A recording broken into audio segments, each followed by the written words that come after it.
Bien, buenos días, amigas, amigos, televidentes que cada jueves nos siguen en este Momentum de Seguros.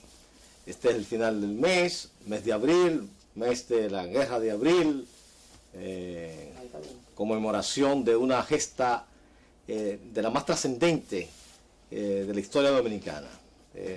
Muchos historiadores coinciden en que Dominicana registra tres grandes acontecimientos: la independencia de la República en el 1844, la restauración de la República, que fue el restablecimiento de la soberanía y la independencia después de la anexión a España en el 1863, y en el 1965 la revuelta civil que buscaba el restablecimiento de la Constitución de 1963 y el retorno del profesor Juan Bosch, que fuera derrocado en septiembre de 1963.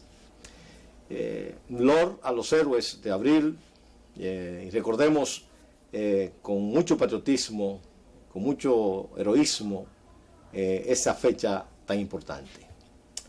De igual, ubicado en la realidad, Capellán Asociado insiste en que debemos seguir cuidándonos.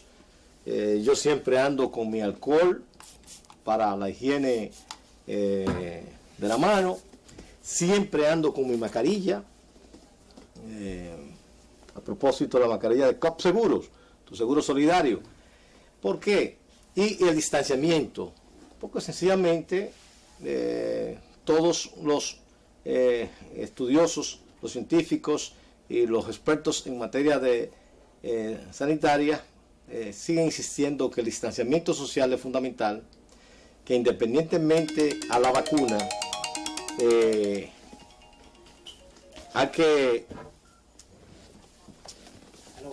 seguir cuidándose, porque definitivamente aún con vacunado usted puede estar expuesto.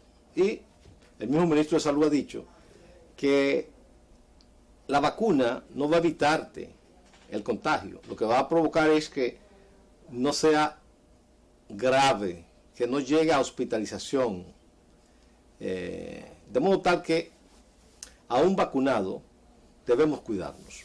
Y debo compartir con ustedes que ya yo tengo el 50% de la prevención ganada, porque ya tengo mi primera vacuna. El pasado viernes me dieron el chance del rango de edad. Tú sabes que yo no llego todavía a la edad, ¿verdad? Pero ya me colé con lo de 60 en adelante y ya estamos con la primera dosis. Lo que quiere decir que ya tenemos el 50% a favor. No obstante, yo sigo cuidándome con tal de que no tomemos riesgo. Y esa exhortación es también para toda la teleaudiencia que nos siguen cada jueves en este Momento de Seguros. Y como siempre acostumbramos a dejarnos acompañar de amigos expertos en distintas materias del quehacer social, en la mañana de hoy yo quiero socializar con ustedes la invitación que le hemos extendido al licenciado experto en el manejo de la ley 155-17 sobre lavado de activos, el licenciado Ángelo Rijo. Buenos días, Ángelo. Buenos días, capellán. Bienvenido a Momentum de Seguros. Gracias por la invitación. Un honor para mí. Aquí estamos con Ángelo, es un joven profesional, muy experto en materia de lavado de activos, con quien vamos a conversar en lo que tiene que ver con esta ley. Esta es la ley, la 155-17, para los que no habían visto la portada de la misma. Y la primera pregunta que quiero hacerle a Ángelo es, ¿por qué una ley de lavado de activos? O sea, ¿qué impacto tiene el lavado de activos en la sociedad, en el mundo, que ha provocado que en distintos países, y Dominicana sin excepción, haya tenido que regular este fenómeno? ¿Qué impacto es? ¿Cuál es la gravedad de esta situación? Bien, capellán, buenos días nuevamente a todos. Bueno, primeramente el tema de prevención de lavado es básicamente un estándar internacional. Todos los países tienen que regular el lavado de activos y el financiamiento del terrorismo. Nosotros, República Dominicana, promulga su ley el 1 de junio del año 2017. Bien, esa ley básicamente lo que hace es exigirle a una serie de sujetos obligados, entre ellos los corredores de seguros, las aseguradoras, los puestos de bolsas, las cooperativas, los sujetos obligados no financieros, llámese constructores, mobiliarias, abogados, que básicamente implementen un programa de cumplimiento. Es decir, son actividades que son, digamos que vulnerables al tema de lavado, es decir, que se pueden ser utilizados como vehículo lavador. Es por eso que en su operatividad diaria tienen que prevenir el lavado de activos por medio a una serie de controles, políticas, procedimientos, etcétera. Y como una forma digamos, de aplatanar el concepto, en sí, ¿qué es lavado? ¿Por qué es peligroso y es vulnerable a estas entidades que tú mencionas? Muy bien. Como usted dice, digamos que aplatanado, ¿qué es el lavado? Básicamente es hacer, digamos que la actividad por el cual se le quiere dar apariencia de legalidad a recursos que no son legales. Por ejemplo, yo tengo un saco de dinero que lo obtuve producto del narcotráfico. Bien, yo quizás ese saco de dinero lo que trato de hacer es mover la economía en sectores poco regulados. Es decir, lo que trato de darle es apariencia de legalidad, apariencia de legitimidad. Bien, digamos que el lavado tiene varias etapas. Está lo que es la colocación, la estratificación y la diversificación. Entonces, con ese proceso, el lavador lo que hace es que lava sus recursos, colocándolo quizás en sector real, poco regulados, o hasta el sector bancario. Perfecto, ahí está la clave. Es dinero de procedencia dudosa, ilícita, ilegal, que se busca de esa manera, digamos, maquillar. Correcto, así es. Y al entrar al sistema, dígase financiero, entonces ya se ha lavado. Por ahí que viene el término de lavado. Correcto. Entonces, Ángelo, sería interesante para conocimiento y comprensión de nuestro público, indicar en el sector, cuáles son los sectores que la ley en sí considera como sujeto obligado y qué es realmente un sujeto obligado. Excelente. Primeramente vamos a empezar definiendo lo que es un sujeto obligado. Exactamente. Un sujeto obligado es esa persona física o moral, o sea, una empresa o una persona, que la ley le obliga a tener un programa de cumplimiento. Es decir, que le obliga a prevenir el lavado de activos. Bien, entonces la ley cita o tipifica dos tipos de sujeto obligado. El financiero, que ahí es donde entran los corredores, la aseguradora, los puestos de bolsas, las cooperativas, etcétera. Los no financieros son los de carácter no financiero, entiéndase, constructoras, inmobiliarias, abogados, contadores, etcétera. De hecho, la DGI acaba de publicar un listado de 68.600 sujetos obligados, que son las empresas que están bajo su lineamiento, Su rectoría. correctamente, su regulación. La DGI tiene a cargo 68.000 sujetos obligados no financieros. Esas son las constructoras. ¿Cuántas constructoras hay en este país? ¿Cuántos dealers hay en este país? Los dealers, los casinos. No, los casinos los regula Hacienda. Okay. Hacienda. Compraventas, abogados, bufete de contadores, 68.600. Ahí la DGI tiene un reto muy importante. Sumamente. Porque si la superintendencia está, digamos que tiene muchas cosas con solamente 1.000 sujetos obligados, que son entre corredores y aseguradoras, no Esa es la superintendencia de seguros. Correctamente. No quiero yo saber 68.000 sujetos obligados.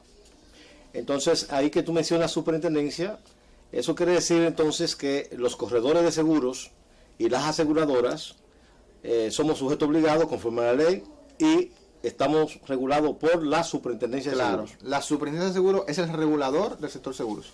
Y en materia de aplicación del programa de cumplimiento, ¿cuáles son las rutinas del corredor de seguro o la aseguradora y qué debemos nosotros solicitar a los clientes para cumplir con ese rigor de la ley? Y a la vez las sanciones que se contemplan en caso de no cumplimiento de la misma. Bueno, la ley, digamos que habla de un proceso muy importante, que es el proceso de debida diligencia, que es cuando el corredor de seguros capta a un tercero, entiéndase, cliente, corredor o empleado. La debida diligencia debe ser integral, es decir, el corredor debe tener una serie de controles, de políticas, de procedimientos, de cómo captar un cliente, de cómo captar un colaborador, de cómo captar un proveedor. Sí, uno de esos procesos, por ejemplo, el tema del conocimiento del cliente, que es un proceso bastante, que ha traído mucho, digamos que muchos inconvenientes en el sector seguros, y es básicamente por la falta de cultura que hay en el sector. Cuando yo capto un cliente, yo debo conocerlo, cómo se llama el cliente, cuánto gana, dónde vive, si es un PEP, etc. Bien, otro proceso que se hace al cliente es evaluarlo en una matriz de riesgo, que es una herramienta que me dice cuál es el nivel de riesgo del prospecto que estoy captando.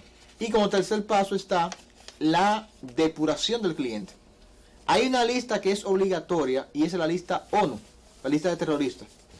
Si Capellán como corredor está captando a Ángelo como cliente, como prospecto, Capellán debe asegurarse que Ángelo Rijo no está en la lista ONU y luego en la OFAC. Son las dos listas que se exigen por regulación. ¿Y si apareciera ese candidato, ese prospecto? Bueno, si el prospecto aparece en la lista ONU, hay un proceso que se llama congelamiento preventivo, que yo debo como sujeto obligado notificar ese hallazgo a la UAF.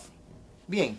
Y evidentemente tengo que esperar como que el go de ellos, o ya por apetito de riesgo no puedo asegurarlo, o lo que yo decido. ¿Y qué pasaría, Rijo, con este sujeto obligado si se encuentra con un candidato a cliente o un cliente que se rehúse a ofrecer informaciones o documentos que requiere este proceso de cumplimiento? Muy bien, la ley 15517 establece claramente que todo cliente que se niegue a aportar información, eso debería ser objeto de un ROS. Usted como sujeto obligado hace un reporte o pondera hacer un reporte de un ROS a la UAF, que es el órgano que está facultado para recibir los reportes de operaciones sospechosas de todos los sujetos obligados. Ok. Tú mencionaste hace un momento, si te encuentras con un PEP. Sí. ¿Y qué es eso? Sería bueno traducirlo al conocimiento de nuestro público. Claro, la ley 15517 establece lo que son los PEP, que son unos personajes pintorescos que hay en la ley. El PEP es básicamente las siglas de personas expuestas políticamente. Yo quiero explicar, primeramente explicando quién no es un PEP, porque me he dado cuenta que hay mucha confusión. Hay confusión en el sector, sobre todo con corredores, de quién es y quién no es PEP. PEP no es aquella persona que trabaja únicamente en el sector público. No, PEP es aquella persona que tenga la obligación de hacer declaración jurada de bienes. Es decir, si Ángelo Rijo es analista financiero, por ejemplo, en un ministerio, esa posición a Ángelo Rijo no lo hace PEP, porque Ángelo no maneja fondos públicos. El PEP sería quizás el ministro, el director general. Bien, entonces hay una ley que es la ley 311-14. Y esa ley es la ley sobre declaración jurada de bienes. Cuando usted consulta esa ley, la consulta, en la quinta o sexta página, hay un listado de posiciones del Estado, que son las posiciones que tienen que declarar fondos públicos. Cuando usted, el presidente, lo nombra en un decreto, o usted gana una posición de elección popular, llámese diputado, senador, alcalde, regidor, usted automáticamente tiene que declarar fondos públicos. Es correcto. Por lo tanto, eso lo cataloga automáticamente como PEP. Es decir, esos son los PEP para un corredor. Aquella persona que tenga la obligación de hacer declaración jurada de bienes. Si Ángelo es un diputado, un senador, un ministro, un alcalde, cuando vaya a Capellán y Asociados a comprar un seguro, el equipo de Capellán tiene que tipificarlo como de alto riesgo. No porque Ángelo vaya a lavar, no, sino porque Ángelo maneja fondos públicos. Muy bien. Antes de continuar con esta interesante entrevista sobre la ley de lavado de activos, la 155-17, hay que decir que llegamos a ustedes gracias a la Cooperativa Nacional de los Maestros, ese esfuerzo colectivo del Magisterio Nacional, idóneo desempeño socioeconómico en favor del docente dominicano, con más de 50 años de operaciones en el país. Gracias también a COP Seguros, tu cooperativa de seguro, solución solidaria a tu necesidad de protección de seguro de vida, seguro de vehículo y tus negocios. Y obviamente gracias a Francisco Capellán, tu corredor de seguros. Ángelo, y una preguntita así de consumo más llano. Si una persona, porque como se está controlando el manejo del efectivo o la procedencia del manejo del efectivo, una persona que vaya a hacer una operación, la compra o la venta de un apartamento, Sí. y le llegue la persona con el bolso de dinero en efectivo para comprar el apartamento, ¿qué debe hacer el propietario de ese apartamento? ¿No venderlo o sí? ¿Qué se hace en este caso? Bueno, el artículo 64 de la ley 15517 establece unos topes permitidos de manejo de efectivo por sector. El tope permitido permitido de efectivo en el sector construcción o inmobiliario es 1 millón de pesos. Eso quiere decir que en el hipotético caso que usted pone, que venga un individuo con un saco de cuarto de dinero a comprar un apartamento, esa constructora no puede, le está prohibido aceptar más de ese monto. Porque ¿Y si es una persona física la que vende? ¿Perdón? ¿Y si es una persona física la que vende? No, no es sujeto obligado. No, lo ideal, capellán, es que cualquier transacción que se vaya a hacer, ya sea para un compra de un apartamento, de un vehículo, se haga vía un instrumento bancario. ¿Entiendes? Un depósito, Muy una bien. transferencia, un cheque bancario certificado. Eso de efectivo ya se está desfasando poco a poco. Atención, amigas y amigos, no efectivo. Y entonces si es un dealer, en el caso de la constructora de un apartamento es hasta 1 millón. Correcto. Si es el dealer que va a vender el vehículo, ¿qué debe hacer? ¿Cuál es el freno ahí? Sí, el freno, como usted dice, o el tope, es justamente la mitad, 500,000 pesos. Es decir, toda aquella persona física o moral, dice la ley, que se dedique a la compra y venta de vehículos de motor, tiene un tope en efectivo de $500,000 de pesos. $500,000 de pesos, Correcto. incluyendo lo físico. Es decir, una Correcto. persona que Físico, tenga su vehículo en el parqueo de su casa y Correcto. tú llegas a comprárselo y llega con $700,000 pesos en efectivo, no, vete al banco. Vete al banco y deposítame. Atención, señores dealers, pues yo sé que este es un programa que no solamente lo ven los corredores, Correcto. sino el público en general, ¿verdad? Por eso tú haces unas preguntas que la ley lo establece. Y entonces, en el caso propio del corredor, yo tengo un cliente que no le gusta pagar con cheque ni transferencia y me llega con 1 millón de pesos para pagarme la póliza de la flotilla de vehículos. Sí. ¿Qué yo debo hacer como corredor y sujeto obligado? Muy bien, muy bien. Excelente pregunta. La ley cita que toda aquella transacción que supere los $15,000 en efectivo, igual le supere. Si hacemos el cálculo, esos son aproximadamente 750,000 pesos. Aproximadamente. Dependiendo del tipo de cambio. Exacto. Entonces, toda aquella transacción que iguale o supere ese monto, capellán, como oficial de cumplimiento de capellán corredores, debe reportar ese cliente a la unidad de análisis financiero. Ahora bien, muchos corredores, capellán, por buenas prácticas, para no tener que estar reportando clientes, lo que hacen es que precisamente no aceptan un peso en efectivo. Que eso para mí es una excelente práctica, porque así no hay que estar reportando reportes, valga la redundancia, a la UAF. Muy bien. Entonces se le pide a ese cliente que lo transfiera al banco. Lo transfiere al banco o pague directamente en la aseguradora, que también pudiese ser. Correcto. Ángelo, entonces, con relación a los demás sectores, la compraventa, los casinos, ¿cómo se puede dar ahí el lavado de activos? Bien, digamos que aparte del corredor, la ley también cita otro sujeto obligado, que es el sector inmobiliario, el casino, el puesto de bolsas, las joyerías, las constructoras. Las joyerías, muy importante, Sí. porque las joyerías yo puedo perfectamente comprar y luego revender. Pero algo muy importante que hay en la joyería, que yo siempre comento en las formaciones, y es que la joyería, en las joyas, hay un efecto de transportación. Bien, yo puedo transportar perfectamente $1 millón con un diamante. Sí, Que eso cabe en el bolsillo chiquito del jean. Bien, correcto. si yo quiero irme fuera del país, por ejemplo, con $2 millones, no voy a pasar campantemente por aduana en efectivo con $2 millones.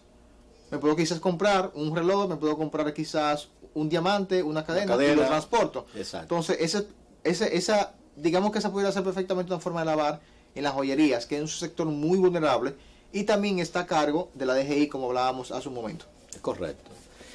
Y algunos amigos, a propósito de que este programa está vinculado con las cooperativas, algunos amigos me preguntan, capellán, ¿y cómo en las cooperativas, que es una entidad de carácter social, de gente, digamos, con mínimos recursos, cómo puede ser la cooperativa un instrumento de lavado de activos? Bueno, lo que pasa es que el riesgo de lavado en cooperativa está básicamente en las cooperativas abiertas. Bien. Abiertas. Por ejemplo, la cooperativa de los maestros, esa cooperativa es cerrada.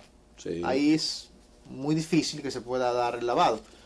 Ahora, una cooperativa abierta, donde la cooperativa capta dinero de todo el mundo, un narcotraficante puede lavar bien una cooperativa, puede inyectar dinero, puede depositar. Correcto. Sí. Correcto. No sé cómo andamos con el tiempo, pero hay una pregunta aquí muy importante. ¿El país está obligado a reportar a algún organismo internacional sobre el cumplimiento y el celo con relación al lavado de activos, la prevención? ¿Somos sujetos a algún tipo de supervisión? ¿Nos supervisan cada qué tiempo, etcétera? Bueno, más que el país reportar, es que República Dominicana es miembro del Grupo de Acción Financiera Internacional, GAFIT. Ese organismo es un órgano intergubernamental que se encarga básicamente de velar porque sus países miembros, entre ellos República Dominicana, tenga un mismo estándar en materia de prevención de lavado. El GAFI maneja una lista de países gris. Actualmente está Panamá, Nicaragua, Jamaica, Senegal, Burkina Faso, etc. Esos países, la normativa sectorial del sector seguros de República Dominicana dice en el artículo 9 que esos países para capellán, que es un corredor, son países de alto riesgo. Es decir, que si va Ángelo Rijo a comprar un seguro a capellán y Ángelo es panameño, el equipo de capellán tiene que considerar a Ángelo como alto riesgo. No porque vaya a lavar, ¿no?, sino porque viene de un país que tiene deficiencias estratégicas con el tema de prevención de lavado. Le llaman no cooperante. No cooperante. Muy bien, excelente, capellán.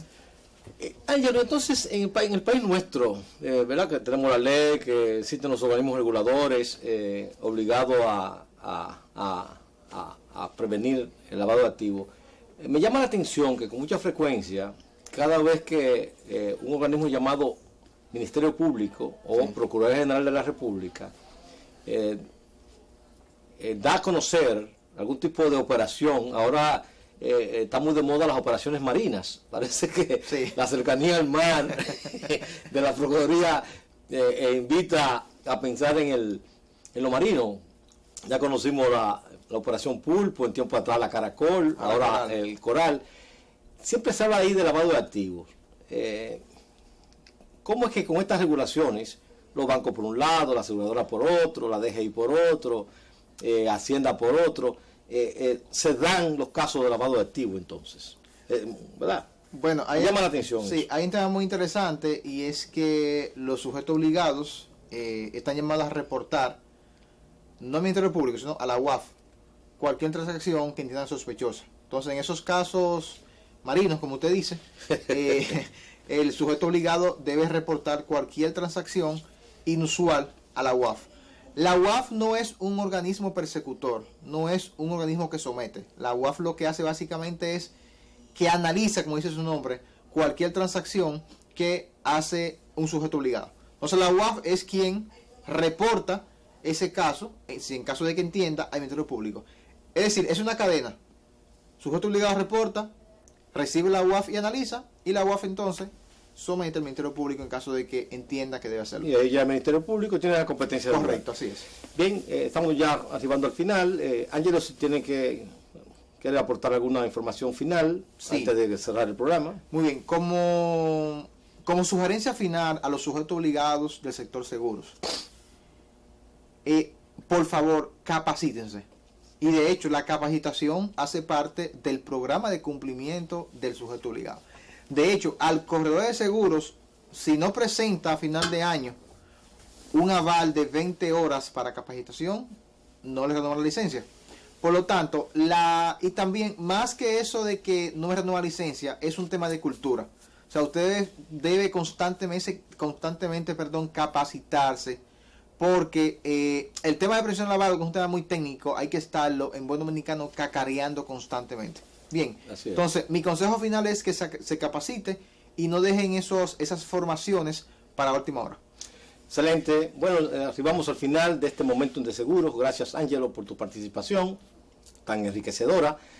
Y despedir el mes, abril, mes patriótico, Guerra de Abril, Intervención Norteamericana. Y justamente el próximo sábado, pues, es el Día Internacional del Trabajo.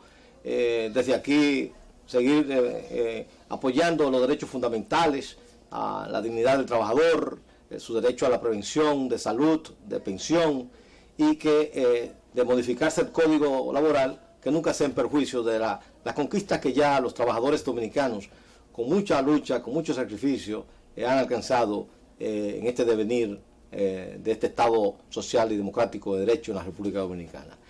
Señores, ha sido un placer compartir una vez más con ustedes. Será pues hasta el próximo jueves, que ya estaremos en el mes de mayo, mes de la madre en la República Dominicana, con una entrega más de este Momentum de Seguros. Pasen todos muy buenos días. Buenos días.